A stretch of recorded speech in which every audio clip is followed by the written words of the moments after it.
You hear them before you see them. A rolling metal door going up at 2 in the morning inside a self-storage facility outside Phoenix. A man in his 50s ducks under the door, pulls it shut behind him, and disappears.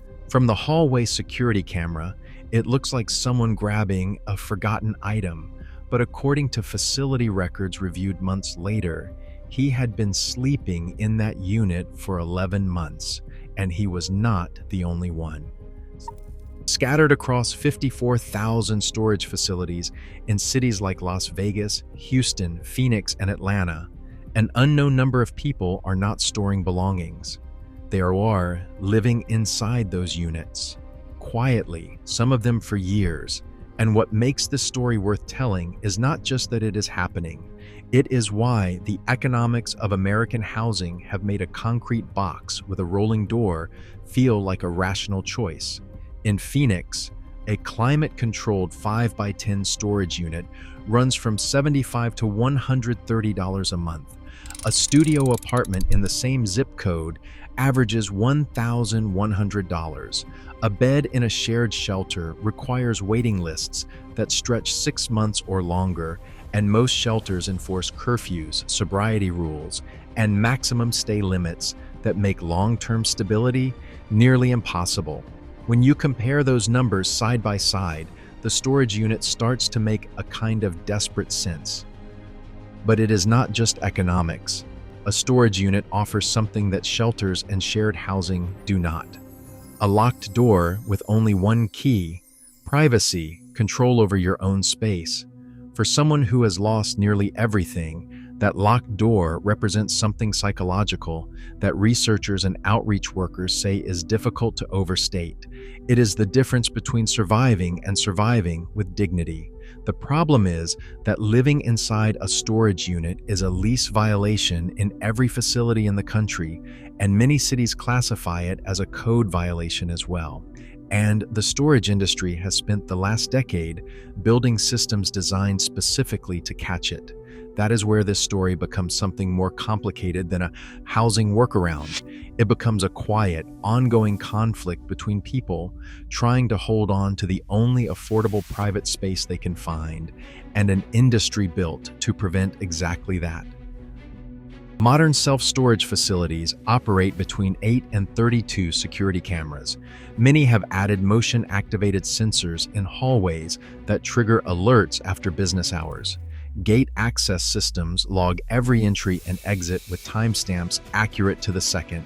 Facility managers in cities like Houston and Atlanta have described to reporters how they review gate logs specifically to identify tenants who enter after 10 o'clock at night and leave before 6 o'clock in the morning, because that pattern is the single most reliable indicator someone is living inside a unit. Then there are inspections. Lease agreements include clauses allowing management to inspect units with 24 hours notice. An inspection that reveals bedding, food, personal hygiene items, or any sign of habitation results in immediate lease termination. The tenant loses the unit and frequently loses everything stored inside it. And then there is the human element. A facility with 200 units might see 50 or 60 different renters come and go on a busy weekend. One facility manager in Las Vegas told a local news outlet that the most common way people get caught is not cameras or gate logs. It is another renter mentioning to staff that they keep seeing the same unfamiliar person in the hallway late at night. That combination of electronic surveillance, scheduled inspections, and human observation creates what the industry considers a comprehensive detection system. And for most people, it works. Someone new to this situation makes the obvious moves. Stay quiet, keep the door shut, avoid being seen. Those instincts are understandable. But according to outreach workers and investigative reporters who have documented this phenomenon across the Sun Belt, the people who get caught quickly are almost always the ones relying on instinct alone. The people who go undetected for months or even years are doing something fundamentally different. They are not hiding, they are blending in. And the distinction between those two strategies is the central finding of nearly every investigation into this issue.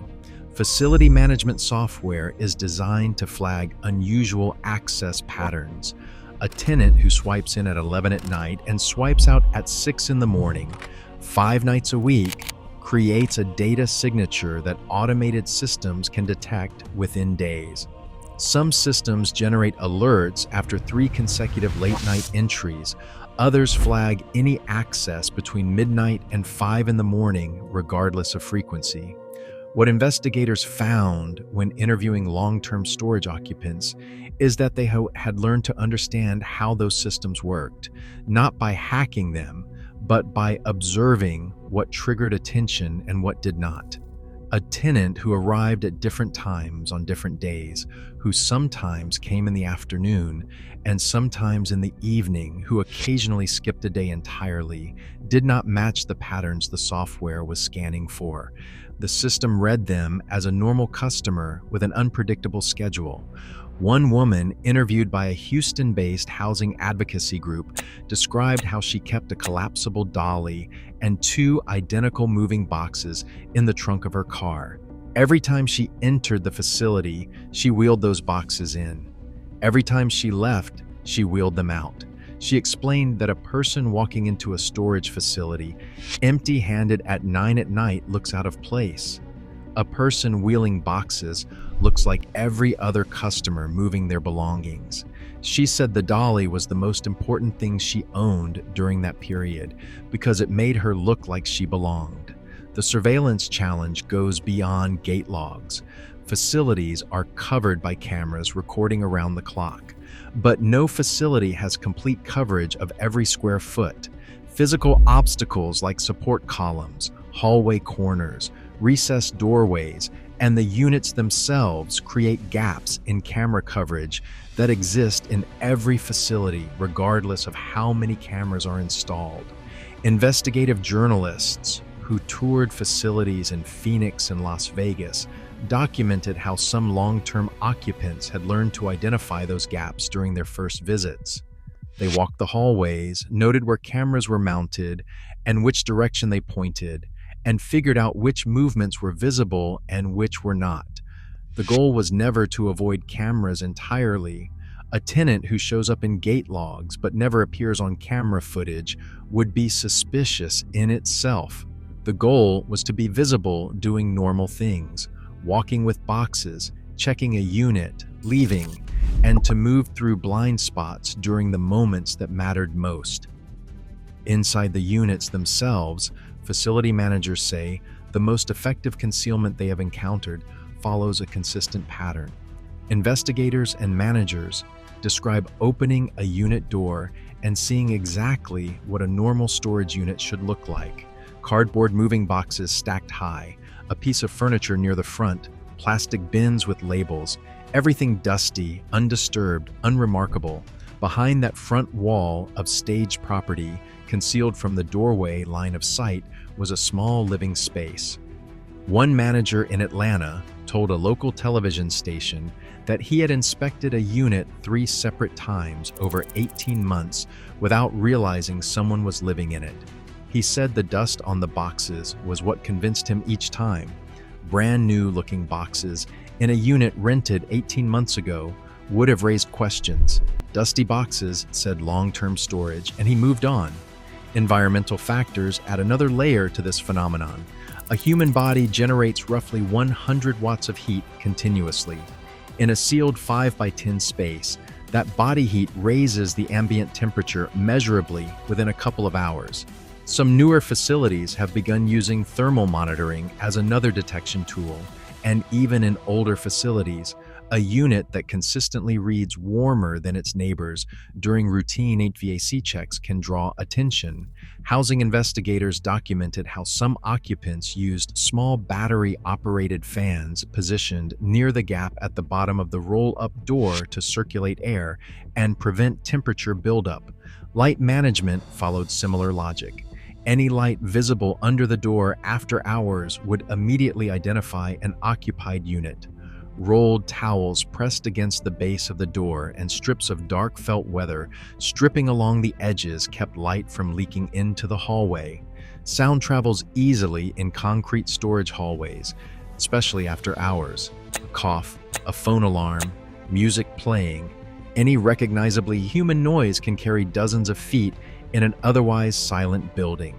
Some occupants reportedly used small white noise machines set to fan sounds at low volume, producing a hum that sounded like normal building infrastructure rather than anything out of place. The kind of practical, experience-driven knowledge covered in this video is exactly what the Veteran's Blueprint was designed around. It is a free resource linked in the description below that covers self-reliance strategies in much more detail. If you take this kind of information seriously, it was built for you. But perhaps the most counterintuitive finding from investigators is about social behavior. The instinct when living in a storage unit is to be invisible, never interact with staff, never make eye contact, arrive silently, and leave silently. Multiple facility managers interviewed across different cities described the same observation. A tenant who pays on time but has never once spoken to staff, who has never been seen during normal business hours, who exists only as a name on a lease and a gate log entry, starts to feel unusual. Long-term occupants who went the longest without detection had learned the opposite approach. They stopped by the front desk occasionally. They asked a question about the gate or a promotion. They paid with automatic credit card billing rather than cash, which required no office visits and signaled financial stability. They became familiar faces rather than invisible ones. One facility manager in Atlanta described how she prioritized inspections. A tenant who pays cash, visits only at night, and has never spoken to anyone after 6 months of renting, that unit gets checked first. A tenant who pays by card, stops in from time to time, and seems like any other customer, that unit barely registers.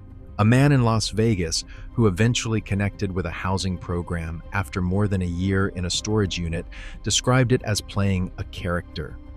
Every couple of weeks, he visited during business hours, wheeled in an empty box, chatted with the front desk for half a minute about nothing important, and left. He said those brief conversations meant the staff knew him by first name. And nobody investigates someone they think they already know. The deeper story here is not about any one person's experience. It is about what happens when a community of people facing the same impossible situation begins sharing what they have learned.